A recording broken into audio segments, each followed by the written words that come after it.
force là pour incarner ko. parce que bu fekkee day génn. bu génnee ci mutisme bi pour opposer wu vraiment.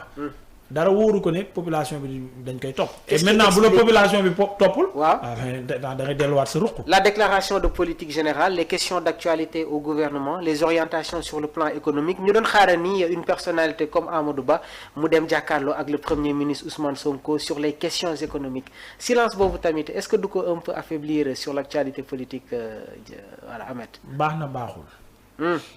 baax na parce que parfois le silence. bés boo jënee tu vois plus clair. que ñi doon wax ñëpp parce que tu étais derrière di xool ñiy wax ñëpp di leen déglu. gars yi nag nee nañ est-ce que xamaluñ lu bari Amadou Ba. non maintenant li may wax chaque jour le mot en français laay woo parce que damay xalaat xam nga yow doo olof trop. bu ñu jonjantee. bu ñu amalantee ma ak yow benn relation quelle que soit la durée ci temps boobu danga may xamal ma xamal la soit.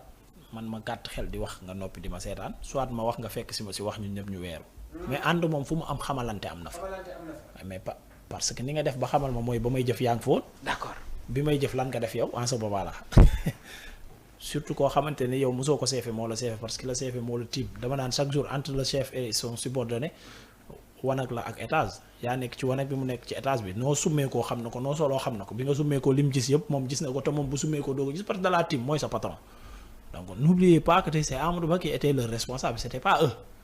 maintenant ci suñu système yi ni muy doxee fii wax leen ma lan la subordonné bi mën a xamal directeur général bi lu ko directeur général bi xamalul. mais nag premier ministre nee na yàgg na di wax Amadou tegal. il y avait pas une caisse là-bas pour que nit di tibb ñu naan ko tegal ñu naan ko tegal.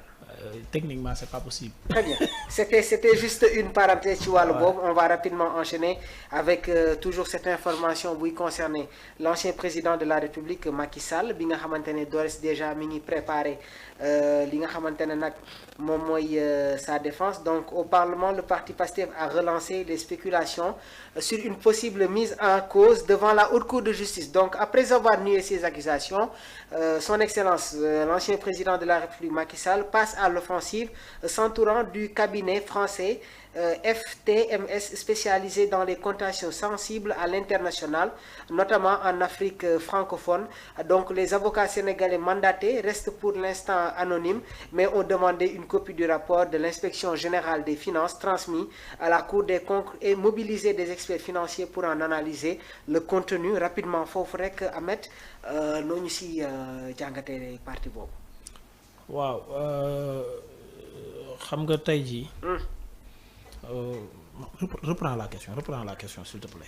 Le président Macky Sall mi ngi préparer sa défense donc au Parlement le parti Pastef ñoo jot a relancer les spéculations sur une possible mise en accusation devant la Haute Cour de justice donc l'ancien président gannaaw ba mu néewee yile accusation nag jot na passer à l'offensive s'entourant du cabinet français FTMS spécialisé dans les contentieux sensibles à l'international waaye tamit en Afrique francophone gis nañu tamit ay avocats sénégalais mandatés restent pour l'instant anonymes mais ont demandé une copie du rapport de l'inspection générale des finances transmis à la Cour des comptes et mobilisé des experts financiers pour en analyser le contenu sans que jot nga ñu ci indil benn aperçu Macky Sall mi ngi préparer déjà sa défense nan ngay jàngatee tamit bi la situation.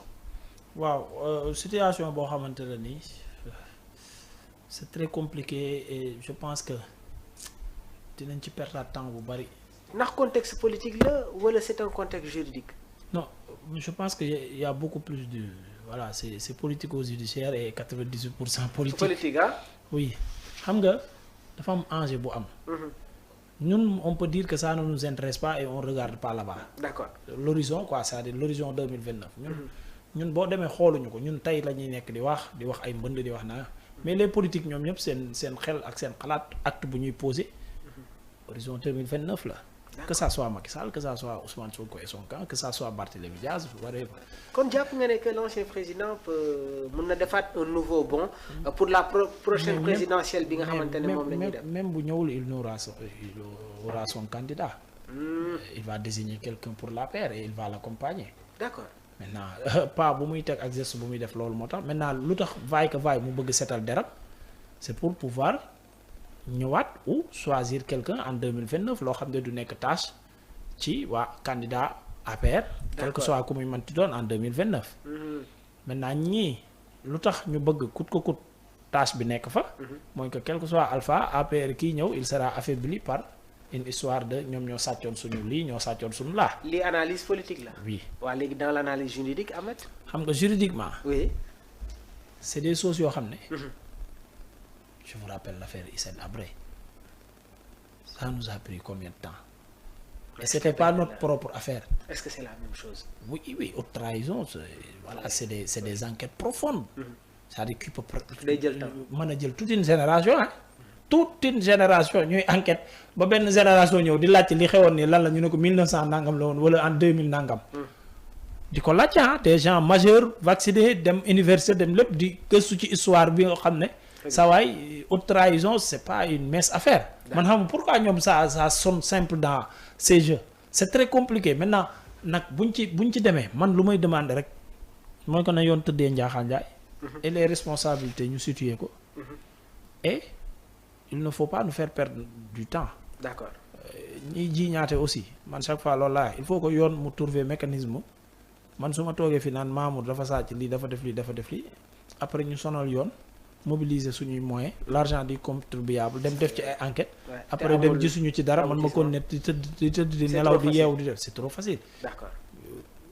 boor bi wala boor bee luñ ci gis mu dëng jëm ci côté Macky Sall nañ ci def lépp lu ci war pour mu nekk cas d'école pour ki fi toog. Très bien. parce que ñi fi toog pour ñu bañ a ñimee def li Macky Sall defoon bu fekkee dëgg la mooy ñu gis ci sanction ñu ne kon lii man na maa dal ëllëg bu fekkee nag defu ko képp kuy sosalaate dootu balaa muy sosalaate ti nit mu bàyyi ba mu leer ko mooy que ñi ko sosal mais il faut ñu sanctionner leen.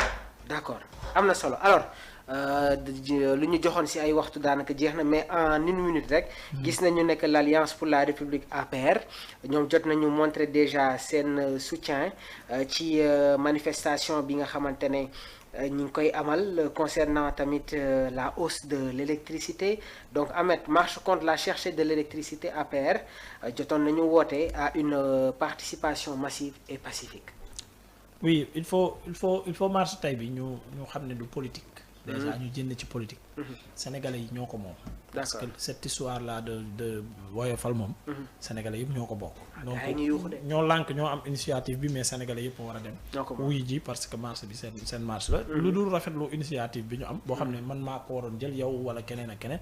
ñoom ñu jël ko naan nag ki la jëlal initiative ngir xeexal la say jafe-jafe.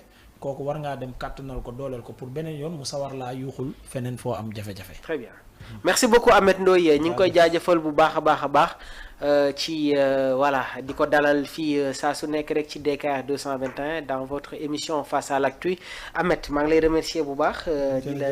di la jaajëfal bu baax a baax. merci beaucoup Mamour di kontaan bu baax a baax ci déroulé émission bi. xam naa très prochainement rek parce que yow da ngay raar. xam nga man nag ci sport bi laa gën a focus. waaw mais merci beaucoup. incha allah ñu dajewaat fii. Sénégal Brésil le 15 novembre.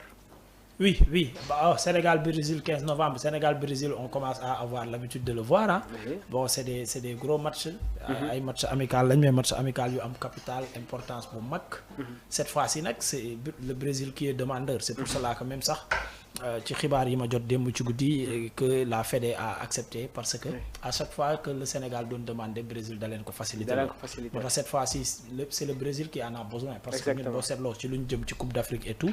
c'est pas les matchs yoo xam ne mën nañ ñu servir de leçon pour dem ci compétition coupe africaine. de football ak un site américain. mais lu tax ñu nangu ko. sporting partners la boo xamante ne nii. il y a un bon partenariat entre les deux fédérations. c'est ça à chaque fois on était demandeur ils nous ont facilité ça la fédération cette fois a voulu faciliter maintenant ndax dañ ko laaj ci esprit revanche on sait pas. Oui. Mais en tout cas match la boo xamante ne nii nit ñi dinañ ko xaar surtout les Sénégalais de l'extérieur diaspora bi. c'est bientôt au mois de novembre. 15 novembre à Londres donc Emirates Stadium foofu lañ koy football. waaw man moom bu ngeen ma joxee passe dinaa dem bëgg naa dem.